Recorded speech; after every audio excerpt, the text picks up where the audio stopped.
We've got so much rhubarb growing in the garden, and I've still got rhubarb left over from last year.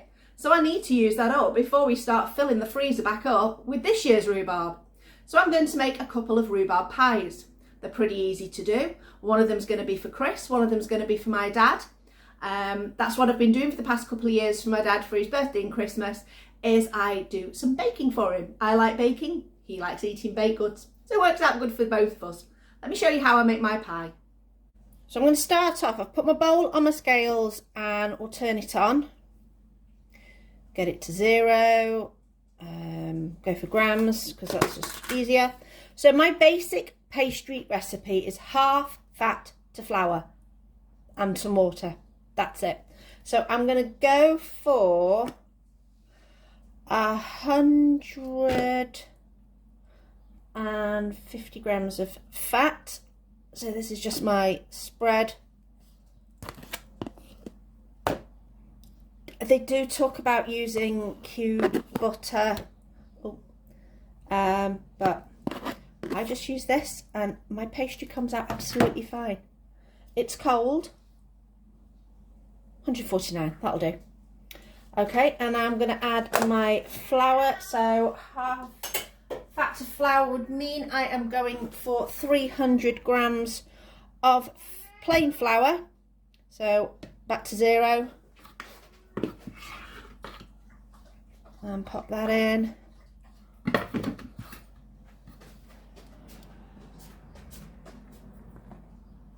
Oh, a little bit over.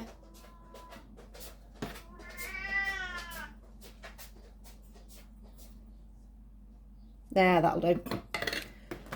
So now I'm just going to crumb this together. So in with your hands, nice crumbage. Just push the butter spread, whatever you're using, into your flour, just to get it going. See, it's already starting to break up. And then just go in and do your rubbing. Do this until you get that nice fine crumb, and then we will be adding some very cold water to bring our dough together. Okay, you can see we've got a really nice crumb. So the next step is really, really cold water. This cold water has come from inside my fridge where we have a container, and I'm just going to add and bring this together until it forms our dough. I don't want to make a really tight dough, so I am not going to do too much mixing. It's just bringing it together as minimally as you can.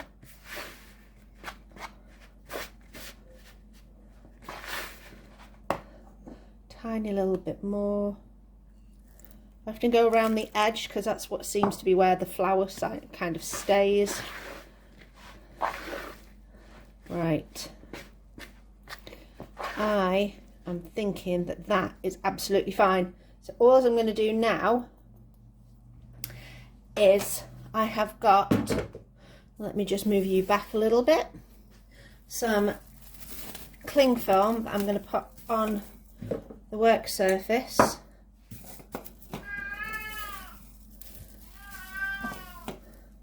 And then just scrape what's in this bowl onto my cling film. If you can hear Tilly, she is hungry. Oh, Tilly, don't be so dramatic.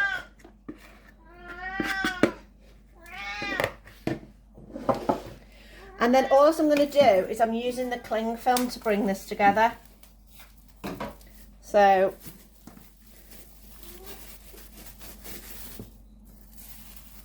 bring it up, push it down, because the less you work with it, oops, sorry about that, the shorter your pastry will be. And that is it. That is all I'm going to do. And then I'm going to pop this in the fridge for, I like to put it in for at least a couple of hours just to firm it all back up again.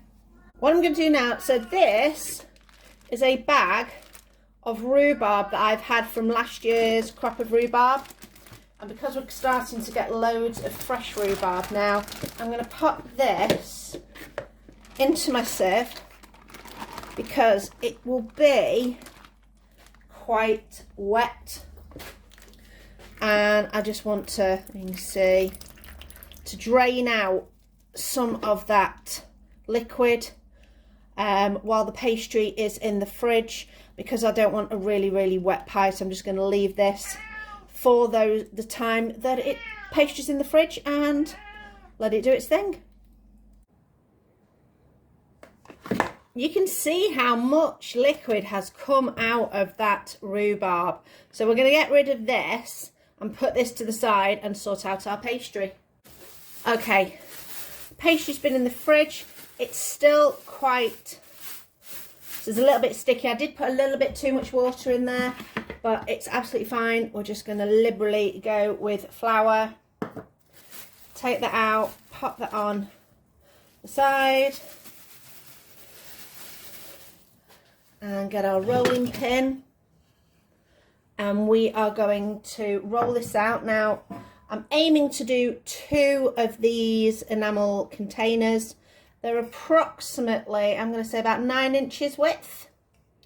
So that's about 20 centimetres, give or take. And they've got a nice depth to them because you want your pie to have a nice bit of depth to it. So let's roll out this pastry. Obviously, this is going to be a softer pastry than it would be if you were using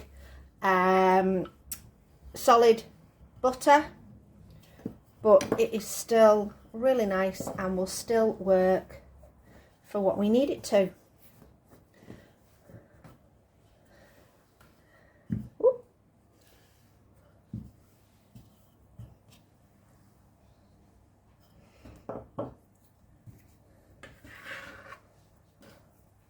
I'm just going to trim this down slightly so we've got a little bit more space to work with.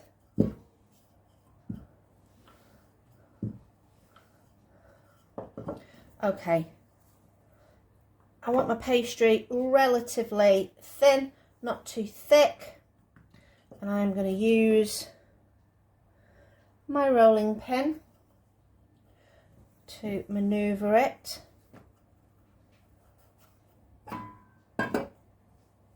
on top of there. We're going to let that drop in. So I kind of let the pastry move into place by itself. I don't want to force it.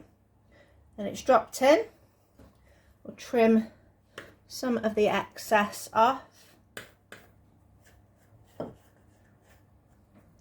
Now what we're going to do is I'm going to get some corn flour. Because our dough is still, not our dough, our rhubarb is still probably quite a little bit damp. I like to throw a bit of corn flour in the bottom, and what that does is it soaks up any of the excess moisture and also makes the sauce that goes with it a little bit more unctuous. So that's really nice. So we're going to get our rhubarb. I'm going to go for about half of that.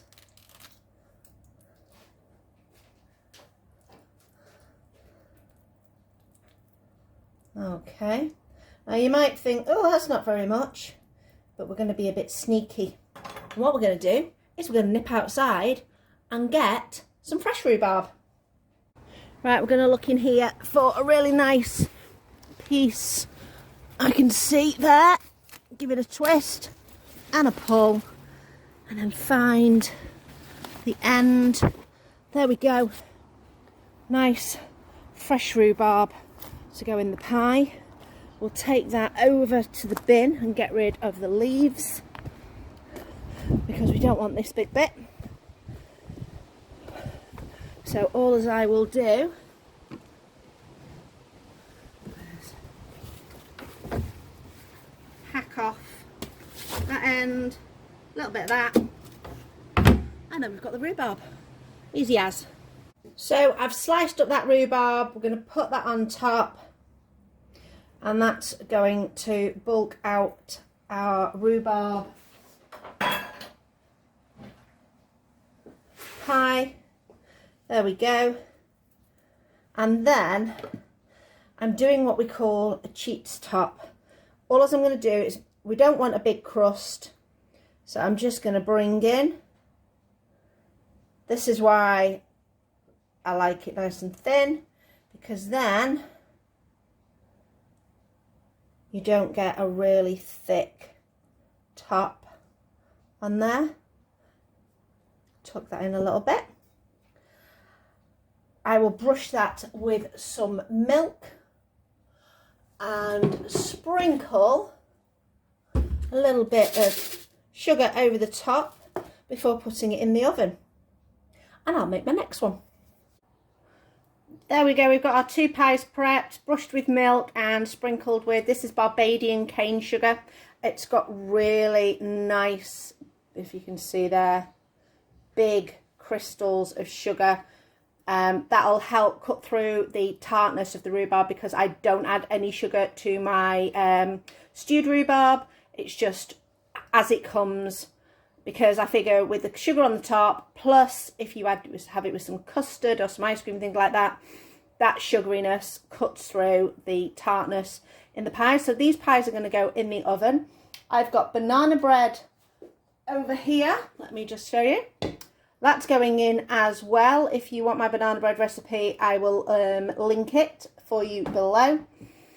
And I'm going to pop this in the oven. We're going on about 180, which is fan, which is about 350, 360C, I think. That guess mark 4. That'll be for 20, 25 minutes, I reckon.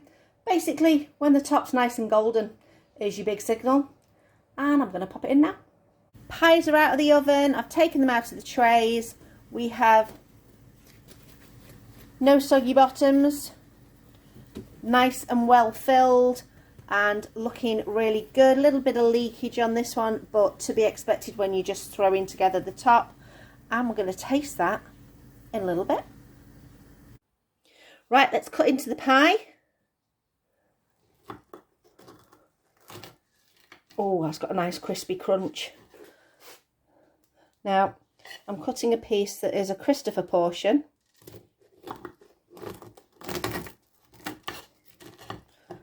There we go. Let's have a look in there. Ooh, that looks nice. Super duper. He's going to have that. Excuse me. He's going to have that with some ice cream. And let's see what he thinks. Right, Chris is tasting. He's not on camera because he's in his PJs, because he's finished his work for the day and he's had a shower, so. Oh, can't get it. Ah.